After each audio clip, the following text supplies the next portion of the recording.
सरकार किस। हमारे साथ कांग्रेस के चर्चित युवा नेता श्रीधर तिवारी जी हैं, इनसे जानेंगे आरा की सरकार किसकी। अच्छा बताइए, आरा की सरकार किसकी?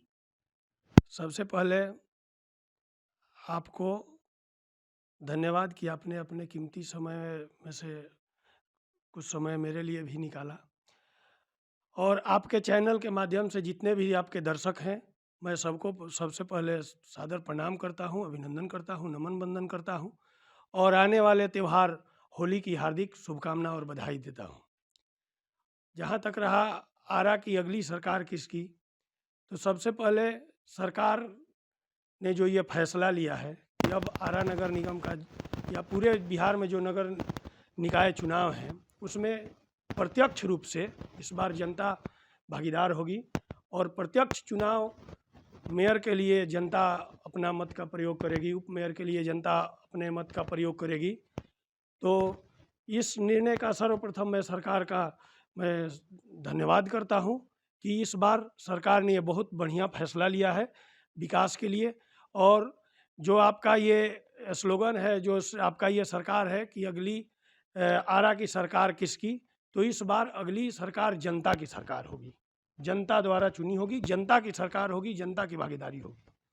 उसमें गरीबों की सरकार होगी, मजदूरों की सरकार होगी, छात्र युवाओं की सरकार होगी, छात्र नौजवानों की सरकार होगी, जितने भी दिहाड़ी मजदूर हैं उनकी सरकार होगी, प्रत्येक वर्ग की सरकार होगी, बिना भेदभाव, बिना कोई द्वेष के हर धर्म की सरकार होगी, हर जाति की सरकार होगी, बड़े छोटे सबकी भागीदारी होगी। वैसी इस बार सरकार होगी आरा की।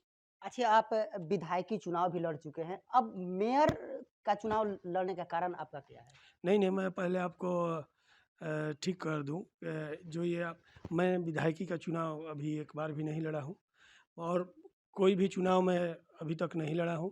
विधायकी का जो मैं 2010 में, 15 में, 20 में मैं ये ज़रूर है कि मैंने प्रयास किया है अपने जैसा कि आपने कहा, हाँ, अपने पार्टी की तरफ से चुनाव में मैदान में उतरने का मैंने पार्टी को हमेशा अवगत कराया कि मुझे इच्छा है। और लेकिन जो गठबंधन की राजनीति रही, उस गठबंधन की राजनीति के कारण यहाँ कांग्रेस का जो सीट नहीं बन पाया, तो इसलिए मुझे चुनाव लड़ने का अवसर प्राप्त नहीं हुआ।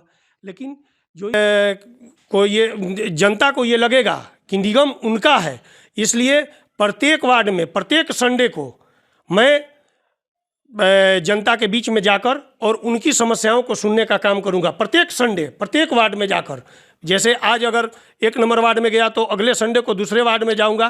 प्रत्येक संडे यही होगा। दूसरा, आज जब ये टेक्नोलॉजी का ज़माना है, तो उस टेक्नोलॉजी के ज़माने में प्रत्येक 2 वार्ड की जितनी जनसंख्या होगी उसके अनुसार 2 वार्ड पर, 3 वार्ड पर मोहल्ला वाइज हम एक जन शिकायत केंद्र का निर्माण कराएंगे, जिसमें कि और हेल्पलाइन नंबर भी उसमें होगा। आप अपने मोबाइल के माध्यम से, अपने ईमेल के माध्यम से आप अपनी शिकायत को दर्ज करा सकते हैं, और उसमें ये टाइम बाउंड रहेगा कि आपकी जो समस्याएं हैं उसको 1 हफ्ता में आपका निराकरण कर दिया जाएगा। आपको जो भी मूलभूत समस्या, आपके घर के बिजली खराब हो गई उसके लिए बिजली मिस्त्री की आवश्यकता है, ऐसी जितनी भी छोटी छोटी जो समस्याएं हैं उन सब का निराकरण के लिए हम लोग हेल्पलाइन नंबर जारी करेंगे, और जितने भी शिकायत आएंगे उन पर त्वरित कार्रवाई होगी। जैसे कि आपके मोहल्ले में अगर सफाई कर्मी नहीं जाते हैं, सफाई अच्छे से नहीं होती है, तो उन सभी शिकायतों को आप दर्ज करा सकते हैं।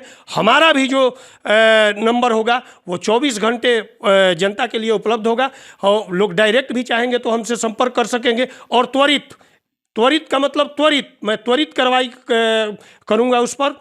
दूसरी बात है कि जैसे आपने अभी विगत कुछ दिन पहले देखा होगा, आप लोग के माध्यम से ही है कि बिहार में सबसे प्रदूषण, इस शहर का, आरा शहर का सबसे ज़्यादा प्रदूषण के मामले में ये शहर 1 नंबर पर था। ये आरा शहर के लिए मतलब एक दुर्भाग्य की बात थी कि इतना प्रयास होने के बावजूद, इतना निगम में पैसा आने के बावजूद, लेकिन आप ने इस शहर को प्रदूषण मुक्त बनाने का एक भी प्रयास नहीं किया। तो इस शहर को हम लोग प्रदूषण मुक्त बनाने का प्रयास करेंगे।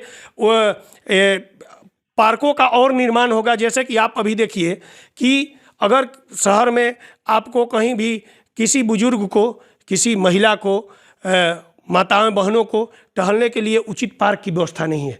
तो इसलिए हमने ये सोचा है कि प्रत्येक मोहल्ले में एक छोटा ही छोटा, जितनी भी जगह की व्यवस्था हो पाएगी, एक मोहल्ले पर अगर नहीं मिल पाएगा तो 2 मोहल्ले को भी जोड़कर, लेकिन छोटे छोटे पार्कों का निर्माण होगा। उसमें हरियाली की व्यवस्था होगी, जिससे कि हम लोग प्रदूषण पर भी नियंत्रण कर सके। शौचालय की अगर आवश्यकता पड़ जाए, शहर में कहीं आपको शौचालय नहीं दिखेगा, कहीं नहीं दिखेगा। तो ये दुर्भाग्य की बात है कि जब आज इस देश के प्रधानमंत्री बार बार स्वच्छता अभियान के लिए बहुत सारी राशि का आवंटन उन्होंने किया है और नगर निगम में भी वो राशियाँ आई, लेकिन प्रत्येक लोग कहते हैं कि शौचालय का निर्माण हुआ। लेकिन आपके माध्यम से हम पूछना चाहते हैं कि क्या शौचालय कहीं दिखता है? मेरे कार्यकाल में कहाँ गए पैसे? मैंने जैसा कहा ना कि सब ये भ्रष्टाचार के रूप में लोगों ने खाने का काम किया, लूट लिया लोग। हाँ, लूट लिया। लेकिन ये सरकार का इसीलिए फैसला है कि अब जनता जब मेयर को चुनेगी तो मेयर की भी जवाबदेही जनता के लिए होगी, और जनता भी डायरेक्ट मेयर से सवाल ये करेगी कि आपको हम लोगों ने जब ये चुनाव में मत दिया था, आपको जब इस जगह पर हम लोगों ने पहुंचाने का काम किया, तो हमारी ये जो समस्याएं हैं उन पर आपने क्या काम किया? आप ये बताइए कि एक भी शौचालय आपको नहीं दिखेगा। अगर कहीं का पुराने समय के हैं तो उसमें आप जा नहीं सकते हैं, और ये लोग केवल सफाई की बात करते हैं। आप ये बताइए कि ये लोग वैसे लोग काबिज हो गए। विगत जब से ये निगम बना तो जितने लोग भी गए सारे लोगों ने एक ही काम किया, यहाँ तक कि ये लोग गरीब मजदूरों का पैसा खाने का काम करते हैं। आपके उनके नाम पर पैसा आवंटित होता है और आपके वार्ड में वो काम नहीं कर सकते हैं, केवल कागज पर उनका नाम ये लोग दर्ज किए हैं और उनका पैसा डायरेक्ट ये लोग लेते हैं। उनमें सभी लोग की संलिप्तता है। आप बताइए कि गरीबों के लिए जो आवास की योजना थी, किस गरीब को आवास की योजना का लाभ मिला? कहीं कुछ नहीं दिखा, एक काम नहीं हुआ। हमारे कार्यकाल में हमने कहा कि शौचालय प्राथमिक रूप में हमारे रहेगा, और उसमें जो बड़े बड़े शहरों में डिलक्स शौचालय है उस प्रारूप का मैं शौचालय का निर्माण कराऊंगा, और प्रत्येक चौक चौराहे पर कराऊंगा कि किसी भी व्यक्ति को, किसी भी पुरुष महिला को अगर आवश्यकता होगी तो उसको कहीं दूर जाने की आवश्यकता नहीं है। आप जब भी किसी चौक पर जाइएगा तो आपको, और स्वच्छता के साथ उसमें कर्मचारी होंगे, प्रत्येक दिन उसकी सफाई होगी, और उन लोगों के जो आज ये लोग कर्मचारी का भी पैसा खाने का काम कर रहे हैं उसमें भी पारदर्शिता होगी। मैं जब अगर मौका अगर मुझे मिल जाएगा तो प्रत्येक लोगों को के खाते में मैं पैसा भेजने का काम करूंगा। ये नहीं है कि आप उस व्यक्ति का, उस गरीब का पैसा आप खा जाइएगा। आपको तो शर्म नहीं आती है कि आप गरीबों का पैसा मारते हैं, गरीबों की हकमारी कर रहे हैं, और जब चुनाव आता है तो आप उनके सामने केवल हाथ जोड़कर घूम रहे हैं। अच्छा बताइए, अध्यादेश आया है, उसके बाद जो पब्लिक है, हमारा एक कार्यक्रम चल रहा है आरा में काबा, लोगों के पास हम जा रहे हैं, कई तरह के समस्याएं उनकी सामने आ रही है। ये आपका वो कार्यक्रम भी बहुत सराहनीय है। जैसा कि हमने कहा कि आप लोग ही जनता को जागरूक करते हैं और उनकी सच्चाई दिखाने का काम करते हैं। ये जो अध्यादेश आया है, हमने कहा आपसे पूर्व में कि इसके लिए सरकार को साधुवाद है। सरकार को कहीं ना कहीं ये लगा कि ये भ्रष्टाचार जो निगम में हो रहा है, इसलिए इस भ्रष्टाचार को दूर करने के लिए सरकार ने अध्यादेश लाया, और जनता अब डायरेक्ट प्रत्यक्ष रूप से लोगों को, मेयर को और उप मेयर का और वार्ड पार्षद को चुनने का काम करेगी, कि पहले केवल पार्षद को ही चुनते थी।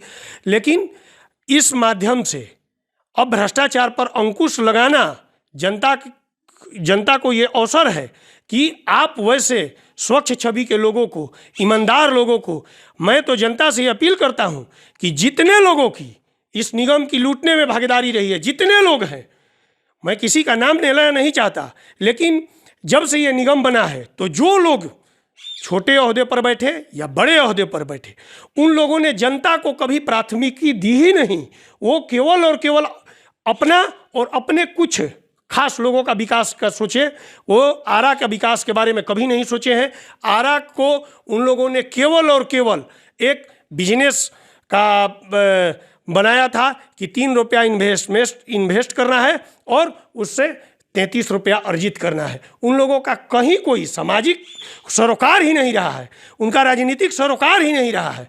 हम लोग को आप ये जानते हैं कि हम लोग हमारे दादाजी स्वतंत्रता सेनानी थे, वो उस ज़माने में भी हम लोग उनसे देखने का हम लोगों को थोड़ा ही समय अवसर ही प्राप्त हुआ है। उन लोगों का एक सपना था इस देश के लिए, इस समाज के लिए। वो अपने पूरे जीवन काल में, आप भी अपने माध्यम से पता कर सकते हैं, अपने पूरे जीवन काल में मुफ्त में दवा बांटने का काम करते थे, मुफ्त में दवा बांटकर और समाज सेवा का काम करते थे। उनका हमें आशीर्वाद है, उनसे हम लोगों ने कुछ सीखा है। ये जो हम लोगों का घर का ये पारिवारिक जो ये पृष्ठभूमि सामाजिक सरोकार रहा है, उससे हम लोगों ने हमेशा ये कुछ सीखने का काम किया है। और ये बात हम लोगों ने उनसे ही सीखने का काम किया है कि कुछ भी हो, जनता सबसे पहले। और आप अच्छा बताइए, अगर नगर निगम का आप चुनाव जीतते हैं तो जनता के लिए क्या कीजिएगा? देखिए, सर्वप्रथम तो ये बात है कि नगर निगम का जब चुनाव जनता का आशीर्वाद मिलेगा तो जो बहुत सारे लोग ये जानते हैं और बहुत सारे लोगों ने ये बात कही भी है कि निगम में सबसे जो मूल समस्या है वो आज भ्रष्टाचार है। तो भ्रष्टाचार से लड़ाई हमारी प्राथमिकता होगी। अब ये भी रहा कि भ्रष्टाचार को मैं, जैसे प्रत्येक लोग कह रहे हैं, तो ये जनता कैसे हम पर भरोसा करेगी कि हम भ्रष्टाचार नहीं करेंगे। तो भ्रष्टाचार के लिए निवारण के लिए हमने ये सोचा है कि अगर जनता का आशीर्वाद हमको प्राप्त होता है तो प्रत्येक 6 महीने में हम एक स्वतंत्र एजेंसी के माध्यम से निगम के जो भी काम होंगे उनकी जांच स्वतंत्र एजेंसियों से कराएंगे, जिससे और उनको जनता के बीच उनको प्रदर्शित करेंगे। उस जांच एजेंसियों का रिपोर्ट जनता के समक्ष रखने का काम करेंगे कि ये जो काम हुआ इसमें ये अमुक इतने राशि थे, अमुक संवेदक के द्वारा कराया गया और ये इनकी ये प्रक्रिया थी और इनको का रख रखाव कितने दिन तक, जितने भी काम होंगे टोटल जनता के समक्ष हम रखने का काम करेंगे। ठेके पर नगर निगम है नहीं, तो यही हमने कहा ना कि अब जो होगी, अब अगर मुझे आशीर्वाद मिलता है जनता का तो मेरे कार्यकाल में मैं प्रत्यक्ष रूप से जो भी होगा, कोई भी काम गोपनीय ढंग से नहीं होगा, जनता के समक्ष होगा। जनता के बीच में टोटल जितने भी क्रियाकलाप नगर निगम के होंगे, जो टेंडर भी होगा, वो जनता के बीच में न्यूज आप लोगों के माध्यम से, अखबार के माध्यम से, ये सोशल मीडिया के माध्यम से, जितने भी तंत्र हैं उन सब के माध्यम से जनता के समक्ष होगा कि ये रोड के लिए, ये नाले के लिए इतनी राशि आई हैं, इतने संवेदक द्वारा ये काम कराया गया, इनके द्वारा ये राशि ये कब कितनी निकासी हुई, टोटल। मैंने कहा ना कि स्वतंत्र एजेंसियों से मैं जांच कराऊंगा। जीतने से पहले सभी लोग यही बात कहते हैं। नहीं, हमने आपको कहा ना कि हमारी ये प्राथमिकता में है कि जो भी काम होगा वो जनता के समक्ष हम रखने का काम करेंगे। और जनता के बीच में, जैसा कि हमने पूर्व में आपसे कहा कि निगम को ये जनता को ये लगेगा कि निगम उनका है, इसलिए प्रत्येक वार्ड में प्रत्येक संडे को